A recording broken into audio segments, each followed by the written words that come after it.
which were also announced last year in October. One is, data is going to be the future of this country and also the future of Safaricom. So one of the things we are saying is that we want 4G, every site in Safaricom to be a 4G site. And that commitment is going to be met by June of this year, which means that anywhere there is you can make a phone call from the Safaricom network, no matter whichever the site it is. All the 600, 700 small village rural centers, all of them will have 4G signal. But also the second thing we are saying, for us to do that, to move really the country into the whole digital transformation space, one of the barriers, which I think we don't talk about enough, is the number of devices that we have. First, we have many people with phones, but the people who have smartphones in this country are around 14 million. Okay? If you look at CA report, how many more people are using mobile phones? 40 million, 50 million from the last 40 million? So what are the difference using?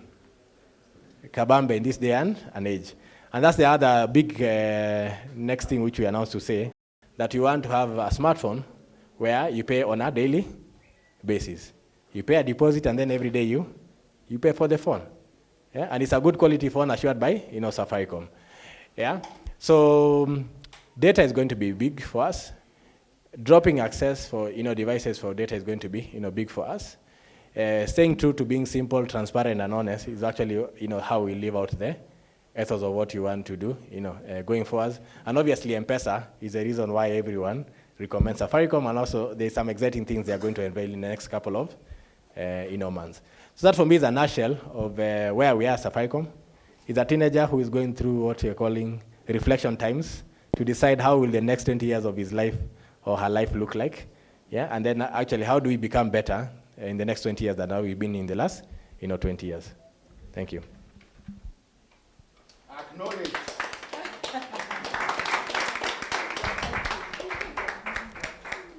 Please note, your supper has been paid for by these good folks. I would be a bit more enthusiastic. Let's try again. Thank you, Charles. I might reward someone for the most enthusiastic clapping at this rate.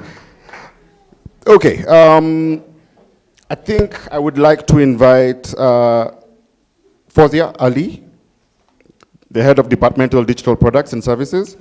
So, how many of you are on the new postpaid product? Show of hands. On the new postpaid product? 1 point. Just one. Okay, so for those of you who've come out, you'll be able to understand how it is. I think, so it's Fozzy and Jerusha as well. Yes. We'll be having this conversation about the new postpaid product. So the floor is yours.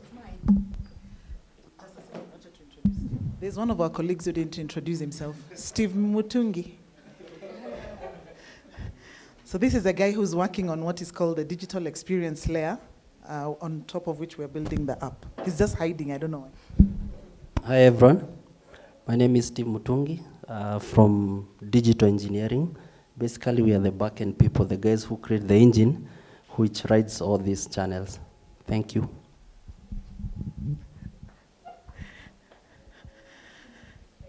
Okay, so I think briefly what I'll do, I'll just sort of like take a step back, 2 minutes, tell you why it is that we decided to sort of like change the whole journey for PostPay, and then I'll hand over to Jerusha, who will take you through what it is that we've actually done, and then sort of like do a demo on the devices. I think what we'll do is just leave it up more for questions, so it doesn't sound like a lecture at 6:30 in the evening. Senior, let's not make it too heavy.